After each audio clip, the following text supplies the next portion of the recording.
안녕하세요. 나답게 살아가는 사람들을 위한 질문예술학교 나다움 인문학교를 운영하는 안상현입니다. 현재 나교장 안상현이라는 이름으로 유튜브 채널을 운영하고 있는데요.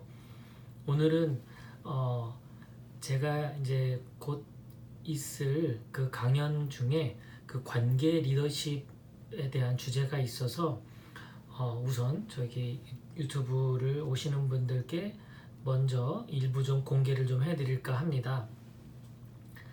여러분은 그 뭐 리더십에 대한 관심이 있는 분도 있고 없는 분도 있을 텐데 사실 자기다움이나 나다움이라는 주제를 가지고 공부하는 분들이라면 이 리더십 부분은 굉장히 중요한 주제가 될 수 있습니다.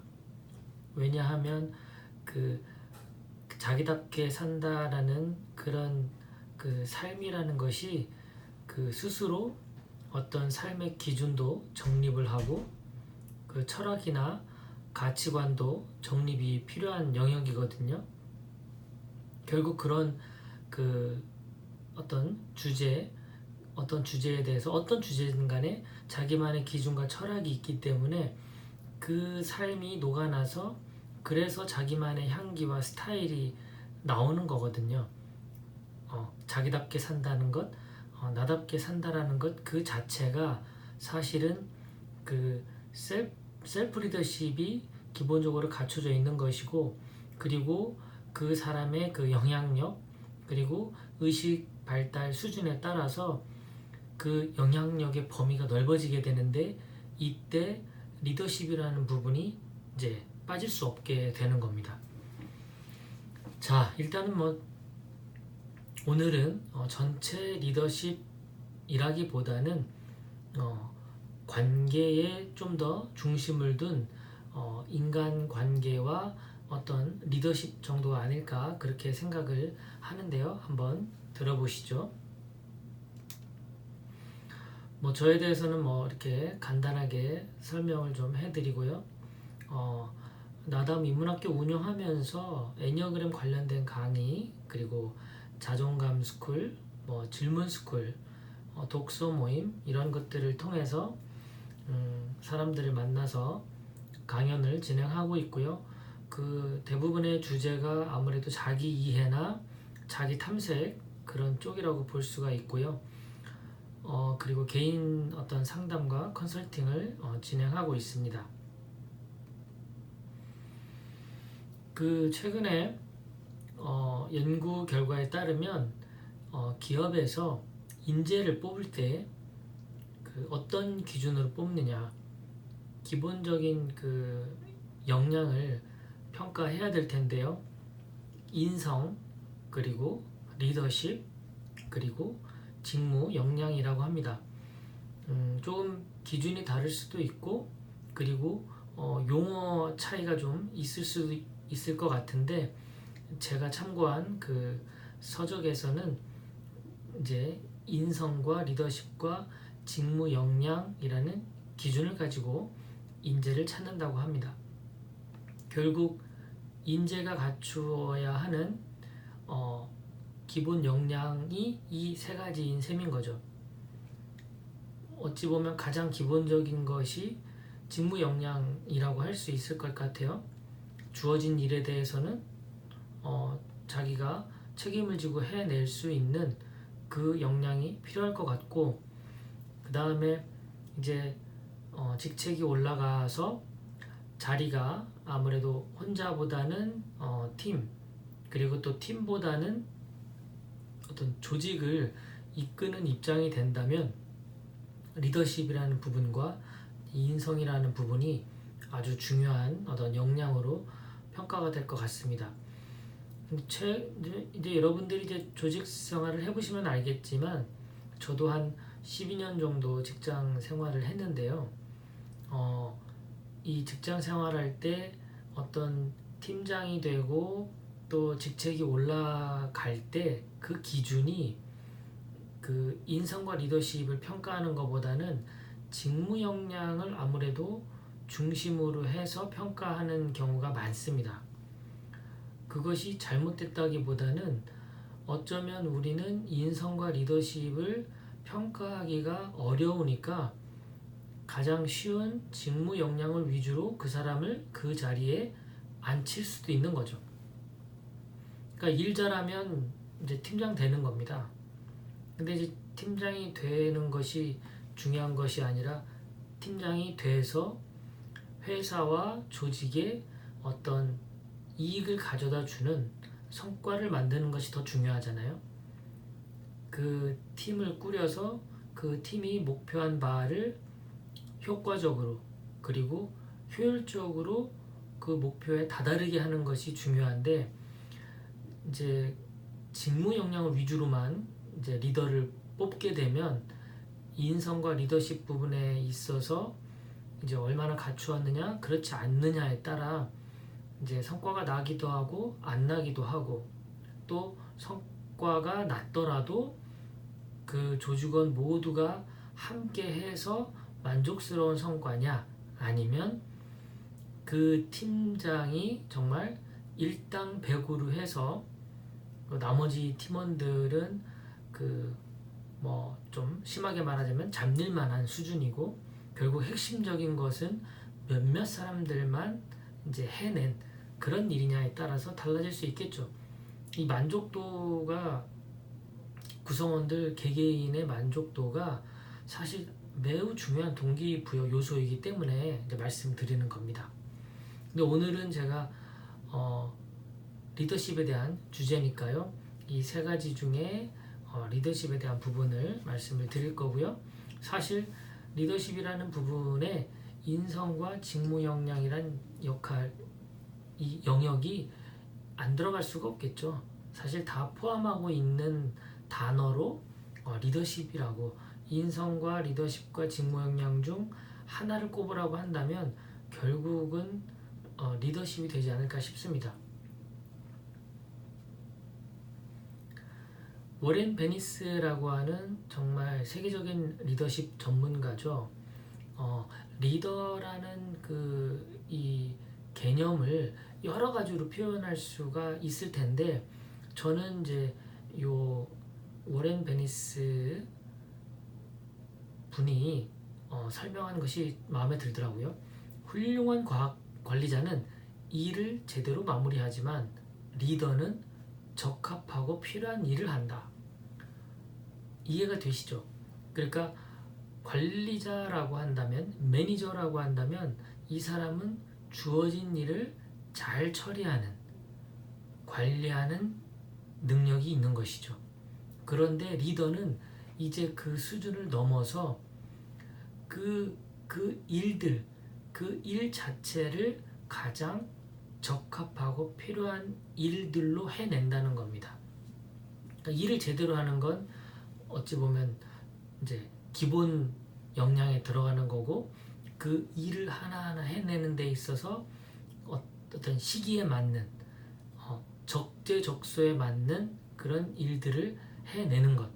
그렇게 하기 위해서는 정말 함께하는 구성원들과 리더가 정말로 유기적으로 돌아가는 그런 필요가 있을 것 같습니다. 일을 잘할 것이냐, 제대로 된 일을 잘할 것이냐, 이런 관점으로 리더를 한번 정의해 봤고요. 자, 이제 오늘 주제가 뭐였죠? 관계 리더십이죠. 관계 리더십. 제가 그 관계 리더십에 대한 어떤 사례를 좀 찾아볼까 하고 탐색을 해봤더니 첫 번째로 눈에 들어온 게 타잔이었어요. 여러분들이 생각하기에 그 타잔은 관계 리더십을 잘하는 그런 사람으로 어떻게 동의가 되나요? 타잔. 자, 타잔을 한번 보시죠. 정글에서 태어났죠. 그리고 정글에 있는 그 동물들 중에 타잔보다 능력이 뛰어난 동물들이 많습니다. 더 빠르든, 더 힘이 세든, 아니면 더 크든, 뭐 여러 요소들 중에 타잔보다 능력 있는 동물들은 너무나 많죠. 그런데 이 정글의 어떻게 리더가 됐을까요? 저는 그것이 이 타잔이 갖고 있는 관계성을 바탕으로 한 리더십이 아니었는가, 이렇게 해석을 해보는 겁니다. 물론 제 개인적인 생각입니다. 자, 그렇다. 그 다음에 이제 두 번째 인물은 누굴까요? 삼국지에서 관계 리더십으로서 설명할 수 있는 대표적인 인물로 꼽았습니다. 네, 저는 유비라고 생각을 하는 거죠. 유비. 조조나 손권, 뭐 이런 다른 나라의 왕들에 비하면 유비가 가진 능력이 이들보다 훨씬 뛰어나다라고 말하기는 어려울 것 같습니다. 그런데 자신보다 더 뛰어난, 어찌 보면 관우와 장비는 이런 어떤 전쟁하는 능력, 뭐 싸우는 능력, 전투 능력이라고 할까요? 그런 거에서 유비를 좀 더 압도할 수 있을 것 같고, 그리고 어떤 전략, 지략, 이런 측면에서는 제갈량이 또 유비보다는 한 수 위가 아니겠습니까? 그럼에도 불구하고 그 능력이 있는 사람들이 유비 밑으로 들어와 함께한다. 이것은 유비가 가지고 있는 관계성, 그것을 바탕으로 한 어떤 인화, 그런 주제가 그들에게 잘 신뢰를 형성한 것이 아니겠는가. 그래서 관계 리더십을 통해서 성공한 많은 케이스들이 있을 텐데, 제가 좀 오늘 소개한 건 타잔과 유비라는 것을 한번 이미지로 좀 그려봤습니다. 동의가 좀 되십니까? 네. 자, 이제 관계 리더십을 본격적으로 알아보기 전에 그래도 오늘 자신이 어느 정도 이런 관계 리더십의 역량을 좀 갖추고 있는지 간단하게 그냥 진단을 좀 한번 해보도록 하겠습니다. 여기 이제 총 8가지 문항이 있는데요. 한번 방송 보시는 분들도 해보겠습니까? 각 문항을 읽고 이제 1에서 5점까지의 그 문항별로 점수를 기입하는 건데요. 전혀 그렇지 않으면 1점, 그렇지 않다 그러면 2점, 보통이다 그러면 3점, 그렇다라고 하면 4점, 아주 그렇다 그러면 5점입니다.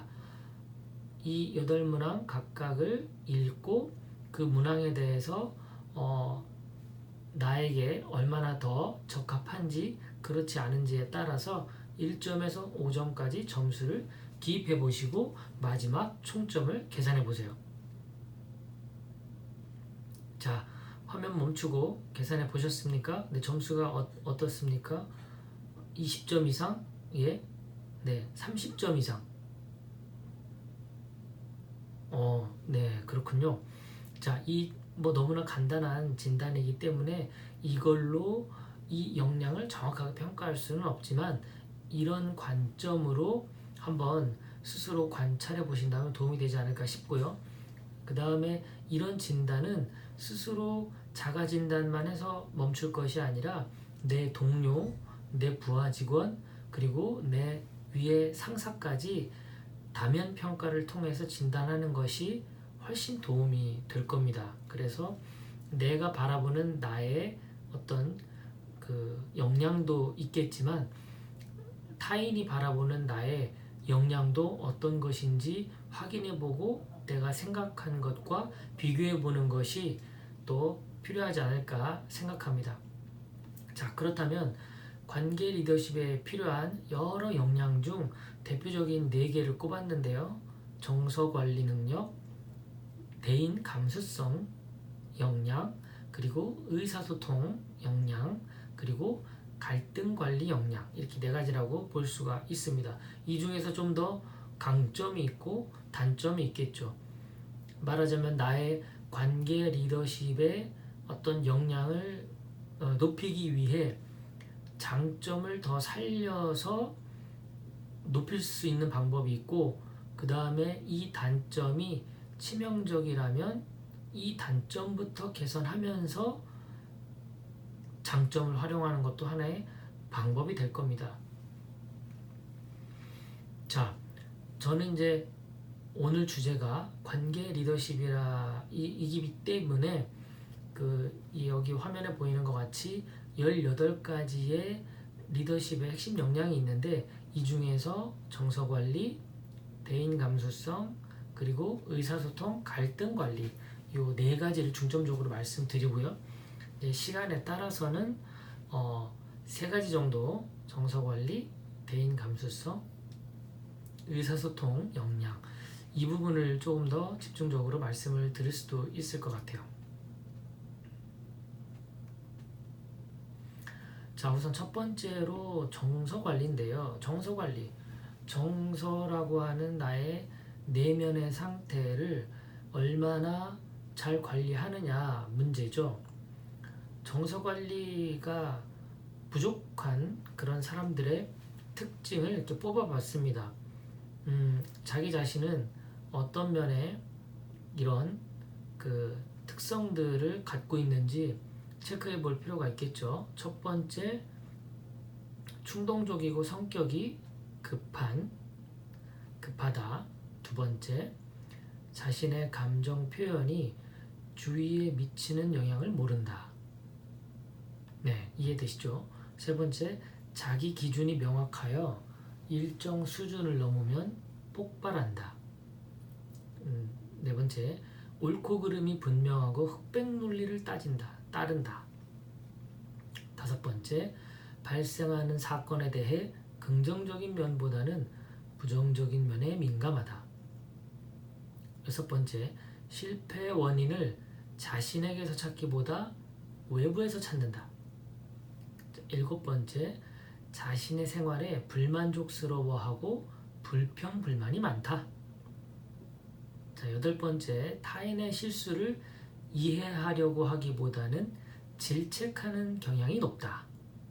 다음에 아홉 번째, 자존심이 아주 높거나 아주 낮다.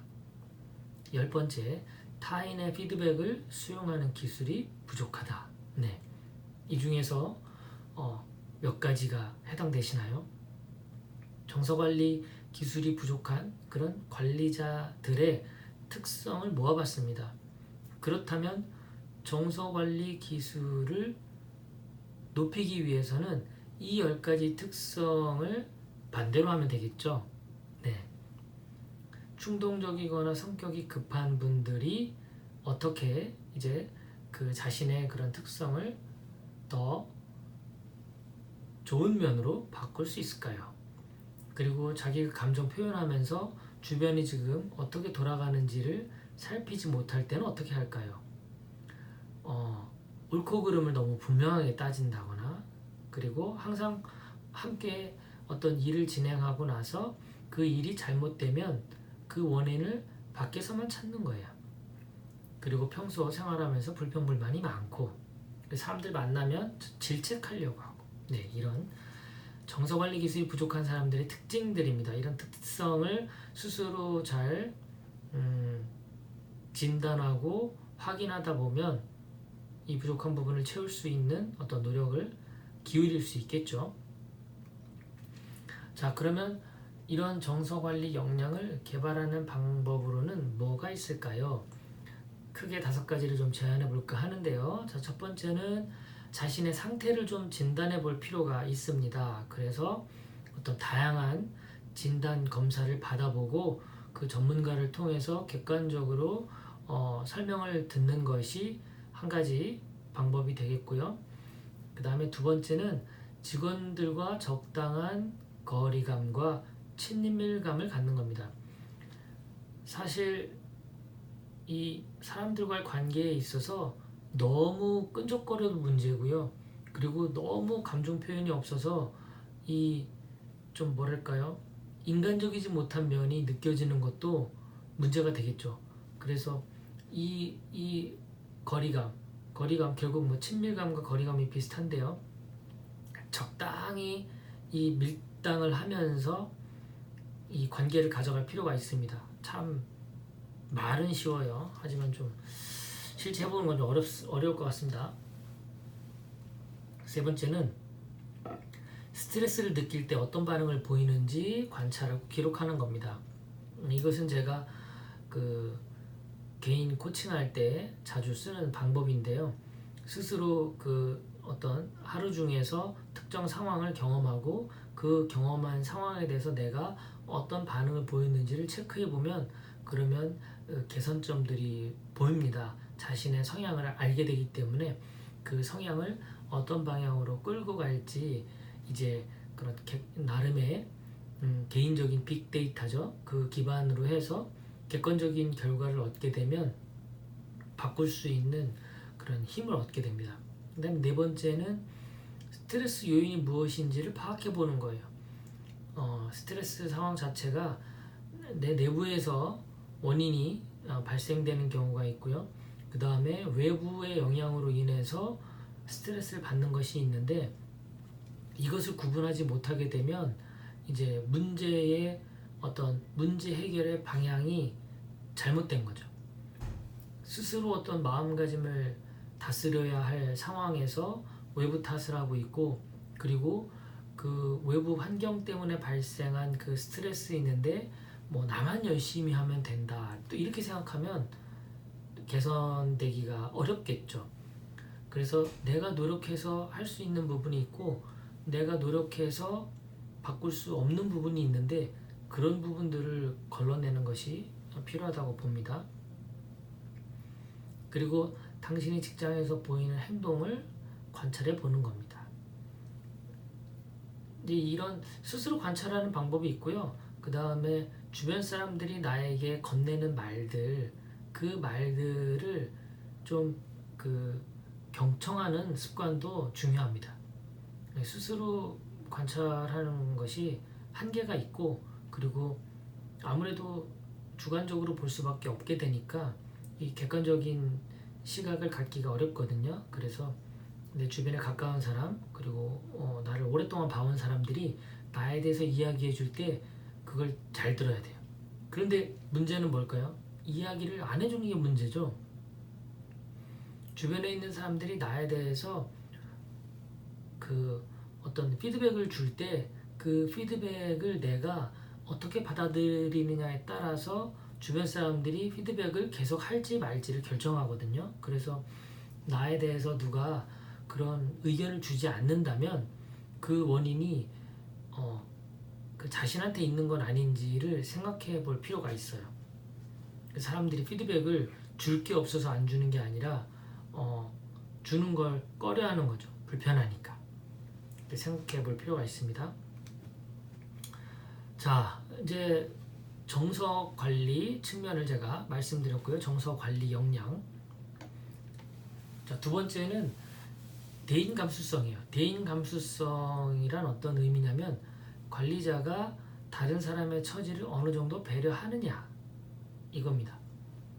대인 감수성. 그러니까 감수성이 자기 그 내면의 감수성이라고 한다면 스스로 어떤 예민한, 민감한, 감성이 풍부한 이제 이런 성격이 될 수도 있고 그런데 그 타인에 대한 그런 배려하는 마음은 이 대인 감수성이라는 표현을 씁니다. 대인 감수성을 좀 알아볼까요? 자, 대인 감수성에 영향을 미치는 요인이 여러 가지가 있는데요. 대인 감수성을 떨어뜨리는 요인은 이제 우선은 자기 이해 정도가 떨어진 사람들이죠. 그러니까 자기가 어떤 성격을 가진 사람인지 어떤 성향을 가진 사람인지 모른다면 그러면 타인에 대한 자신의 그 감수성의 정도가 어느 정도인지를 잘 모르게 됩니다. 자기 이해하는 게 첫 번째 필요하고요. 두 번째는 자기중심적일 때 문제입니다. 자기중심적인 사람이 타인을 배려하는 거는 어렵겠죠. 그리고 내향적인 성격이죠. 성격이 내향적이다 외향적이다 라고 하는 그 기준은 어떻게 만들어질까요? 이 내향성과 외향성은 이 내가 관심을 갖고 있는 영역이 어디에 더 많이 있느냐 이렇게 바라보면 됩니다. 외향적인 사람은 말하자면 나보다 이 바깥 세상에 관심이 많은 거예요. 그래서 그 사람들에 대한 관심도 있을 수 있고 이 세상에 대한 관심도 있을 수 있고 자연이나 동물에 대한 관심도 있을 수가 있는 거죠. 그래서 나의 관심사가 주로 바깥에 있다. 그래서 바깥에 있으니까 이 다른 사람들을 아무래도 관심 갖고 바라볼 그럴 또 여지가 있죠. 근데 이제 내향적인 분들은 그런 관심사가 내면에 주로 더 많은 겁니다. 내면에 주로 많다 보니까 아무래도 대인 감수성이 떨어질 그럴 가능성이 있는 거죠. 이기주의와 이타주의, 뭐 당연한 거겠죠. 네. 그리고 충동적인 성격과 사려 깊은 성격. 뭐 어찌 보면 당연한 얘기입니다. 이 충동적이라는 것은 자기중심적인 성향하고도 상관관계가 있죠. 그리고 카리스마가 있고 독단적인 성격을 가진 사람들, 그리고 인본주의적 사고를 가진 사람, 네.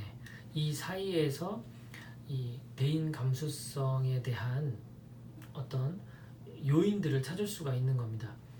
나 스스로 어떤 사람인지를 잘 이해하고 있는 사람, 이런 사람이 타인을 대할 때 어떤 다름에 대한 이해, 그리고 관점의 차이, 또 시각의 차이, 이런 여러 가지들을 다룰 수 있는 여지가 더 많을 거고요. 그리고 공감 능력 같은 거죠.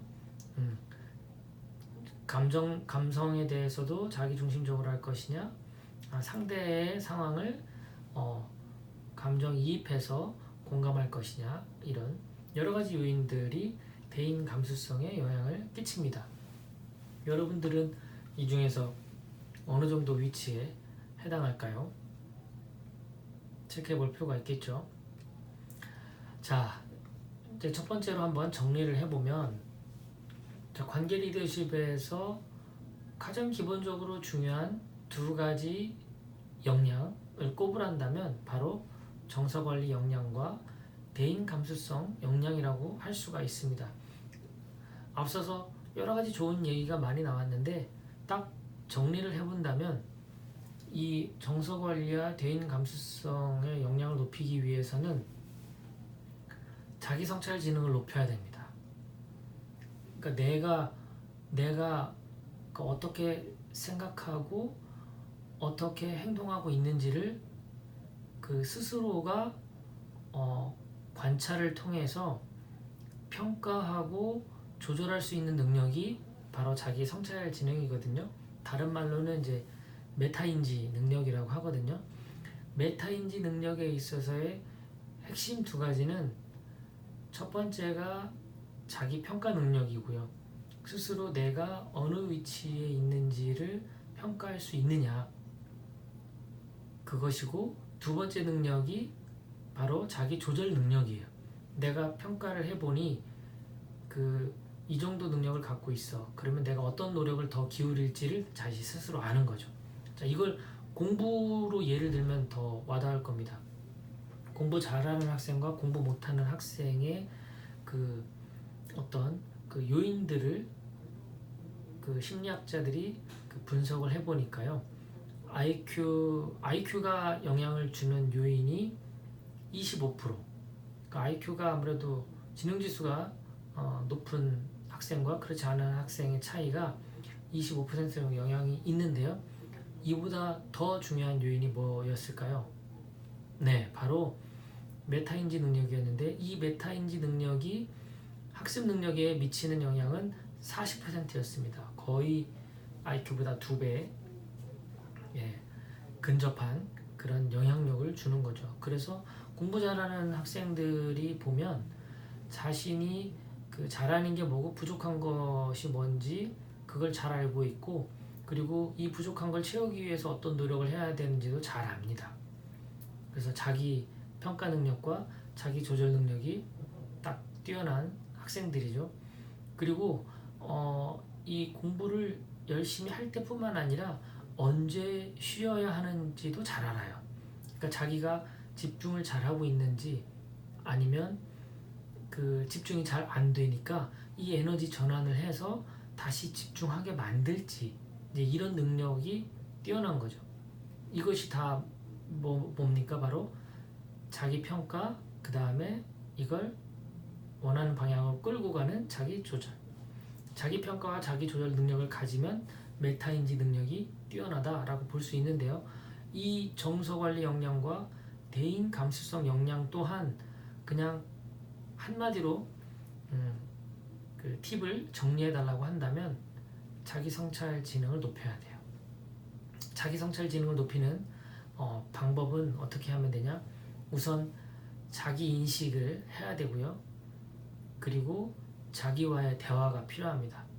이렇게 묻는 거죠. 계속 관심을 갖고 질문을 던지는 거죠. 지금 기분이 어때? 왜 그런 거야? 응? 상대가 어떻게 해줬으면 좋겠어? 이 결과에 대해서는 만족스럽니? 다음엔 어떻게 하고 싶어?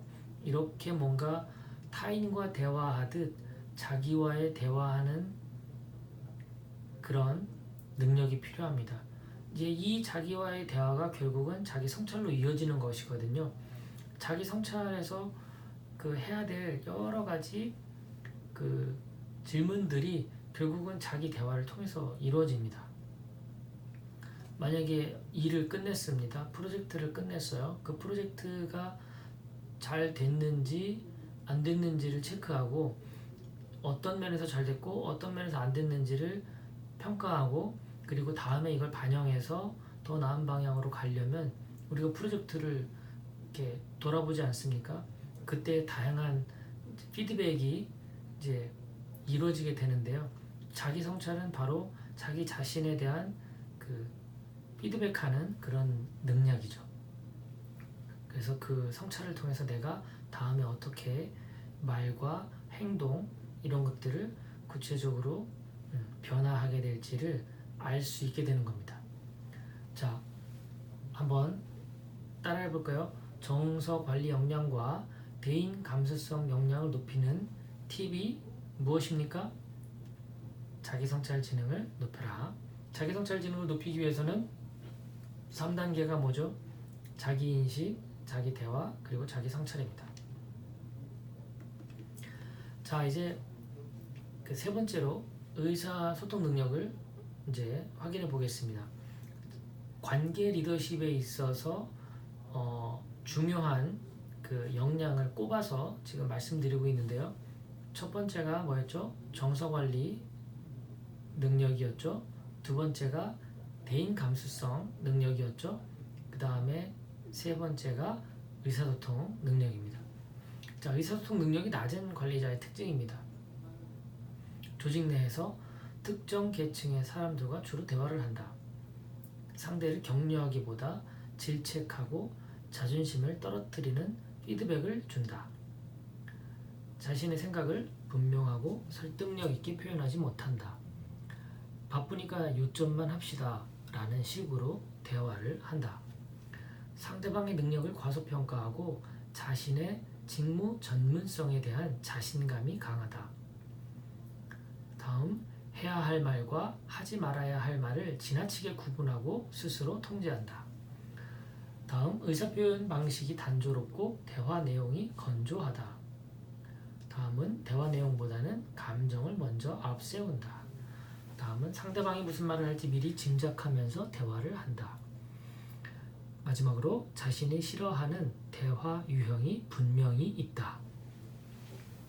자, 이런 10가지 특징을 통해서 내가 의사소통 능력이 높은지 낮은지를 체크해 볼 수가 있겠습니다.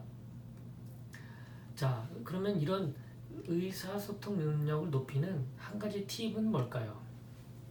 의사소통 능력을 높이는 방법은 사실 너무너무 많습니다. 그리고 뭐 꼭 제 강의가 아니어도 다양한 뭐 책이라든가 유튜브라든가 이런 걸 통해서 이 의사소통 능력 높이는 방법은 많이 알 수가 있는데요. 제가 한마디로 딱 정리를 한다면 경청과 질문입니다. 의사소통 능력을 높이는 방법. 경청은 뭐죠?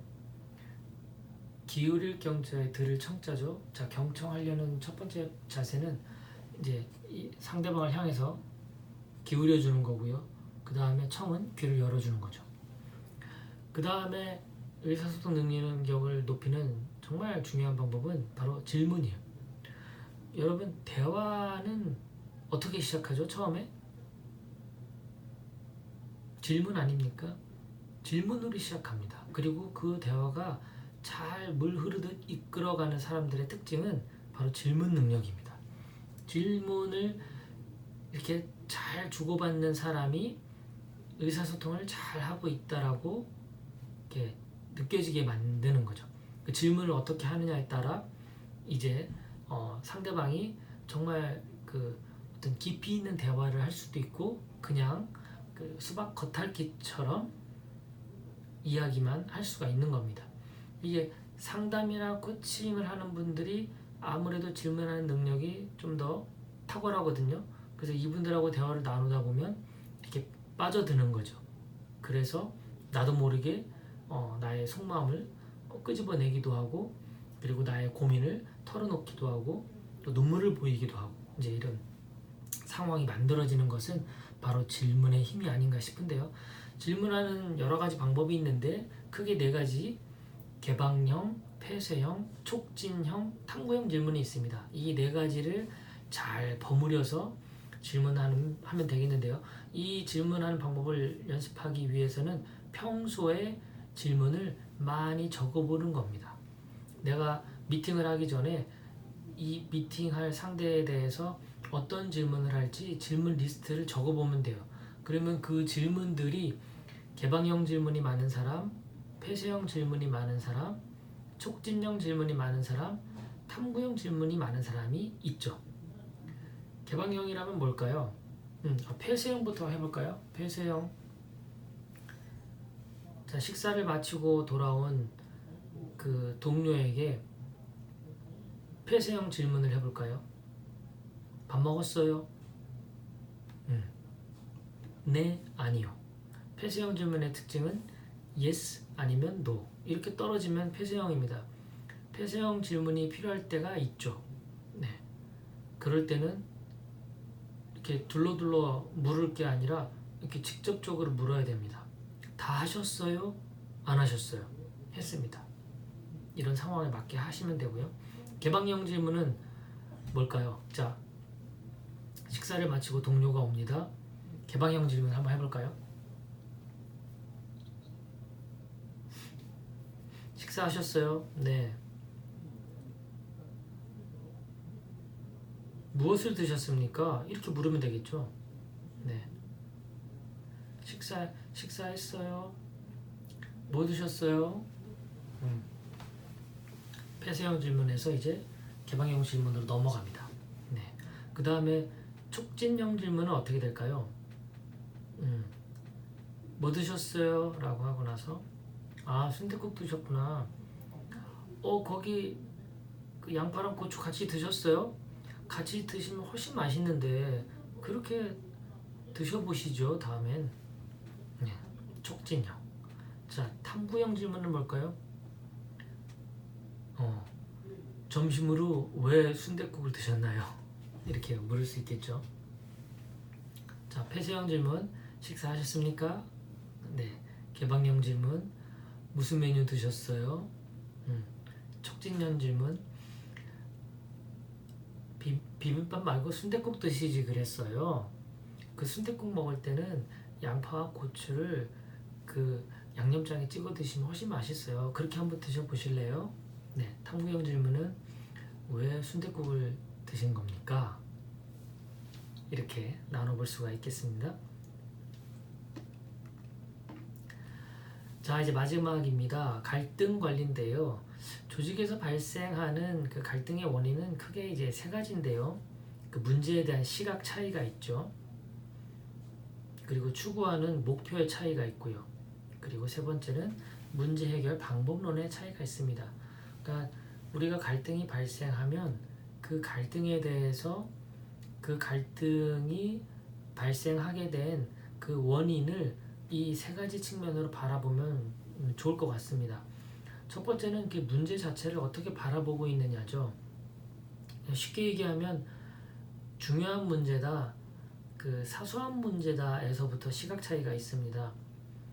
그 순댓국 얘기를 더 해볼까요? 자, 순댓국집을 갔는데 그 순댓국집이 마음에 안 드는 게 이제 있는 거예요.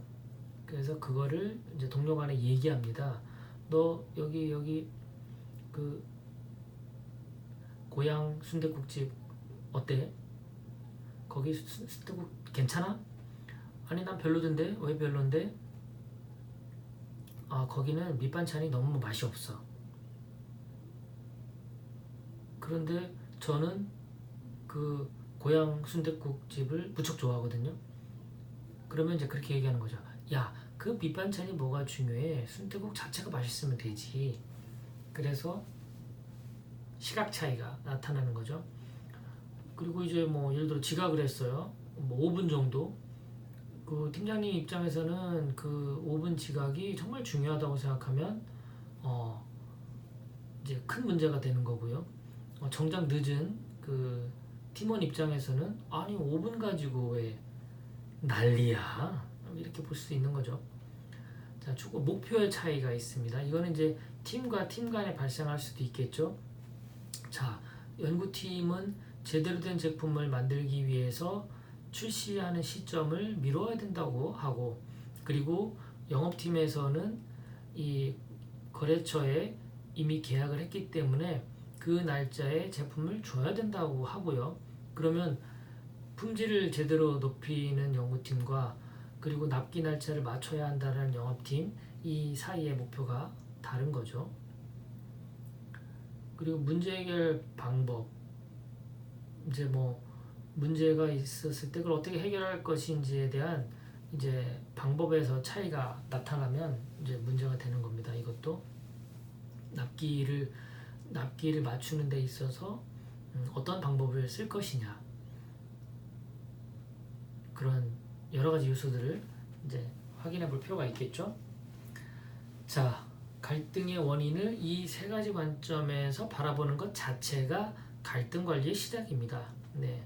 근데 보통은 그 자기가 생각한 그런 그 원인이 있고, 그리고 그 원인을 찾을 때 자기만의 시각으로 바라보고, 그리고 그 원인에 대해서 우리 팀의 목표의 관점으로만 보고, 그리고 그 문제 해결 방법은 자기 방식으로 본다는 게 이제 문제인 거죠.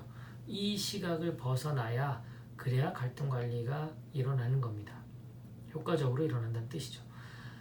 자, 훌륭한 관리자는 갈등을 완전히 해소시키려 하기보다는 직원들이 갈등으로 에너지를 소진하는 것을 막으려 한다. 갈등 자체가 사라지겠습니까? 사실 인간 사회가 존재하는 한 갈등은 사라지지 않습니다. 왜일까요? 서로 다른 사람이 모였기 때문이죠.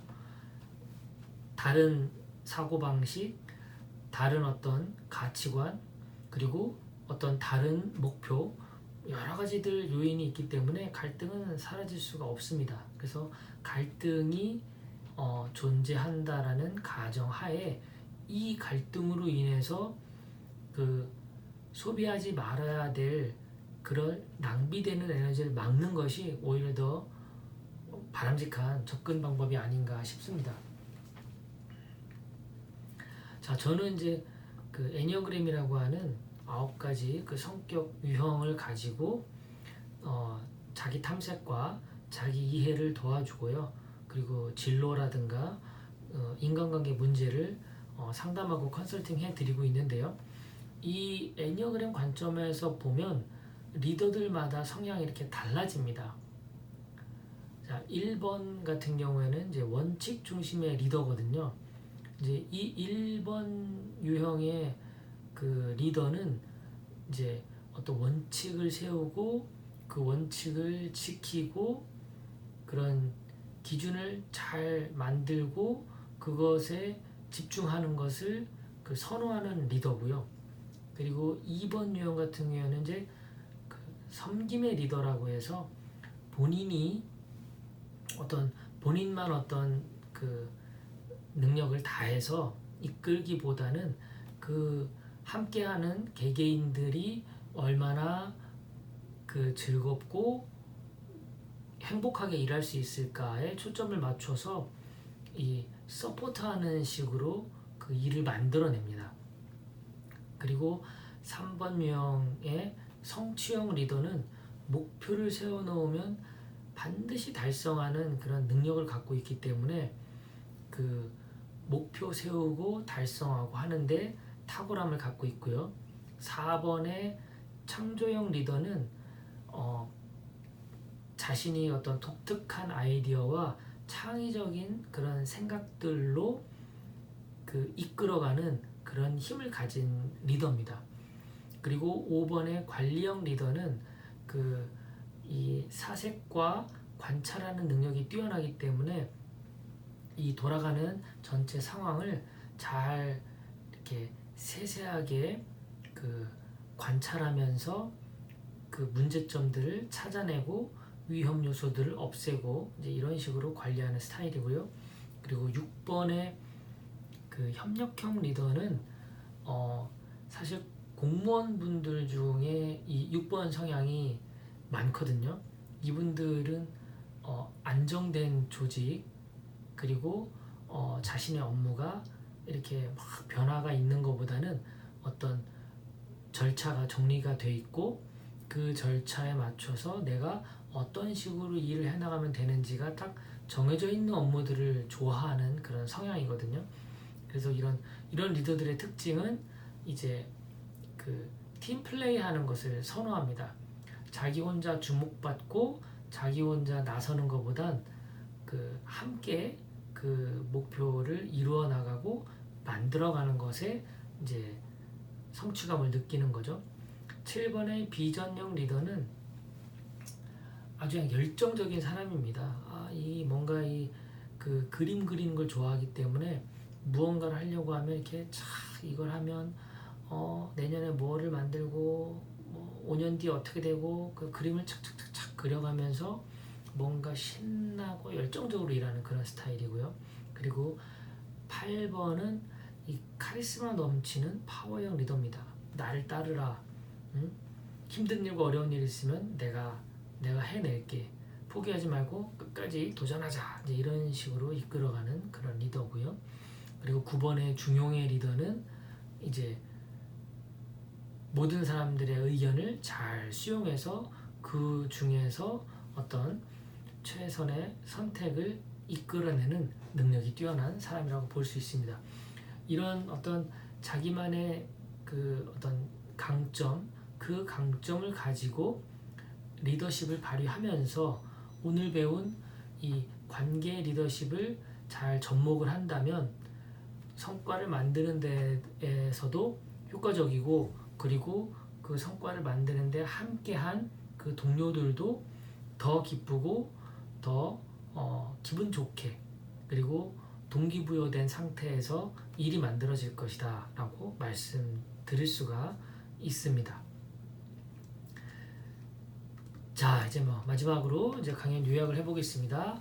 첫 번째, 리더는 적합하고 필요한 일을 하는 사람이다 라고 했습니다. 주어진 일을 잘 하는 것도 중요하지만 그 일을 그 일 자체가 그 상황에 적합하고 필요한지를 판단하고 일을 잘하는 사람이 더 그 성과를 올릴 수 있겠죠. 두 번째, 관계 리더십의 핵심 역량은 정서관리, 대인 감수성, 그리고 의사소통 능력이다. 이렇게 정리를 해보고요. 세 번째, 정서관리 역량과 대인 감수성 역량을 높이기 위해서는 무엇이 필요하다고 그랬죠? 자기성찰 지능이 필요하다.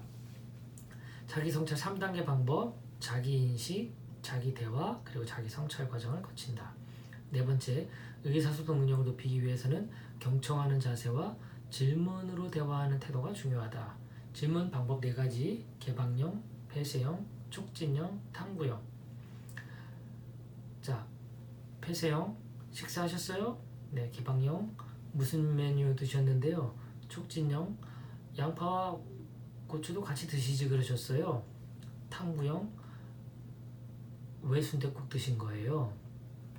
자, 5번 경쟁력 있는 리더가 되려면 탐구형 리더가 되어야 한다. 네, 탐구형 리더라는 게 뭘까요? 늘 고민하고 공부하는 리더라고 말할 수 있을 것 같습니다. 자기 성찰 지능이 높은 리더라면 탐구형 리더가 될 수밖에 없습니다. 왜냐하면 스스로 자기 인식과 자기 대화와 자기 성찰을 통해 더 나아지고자 하는 성장의 욕구가 있기 때문이죠. 자, 끝났습니다. 마지막까지 경청해 주신 여러분, 진심으로 감사합니다. 나교장 안상현이었습니다. 오늘 관계 리더십에 대해서 제가 50분 정도 강의를 했습니다. 끝까지 경청해 주셔서 감사드립니다. 남은 하루도 즐거운 하루 되십시오.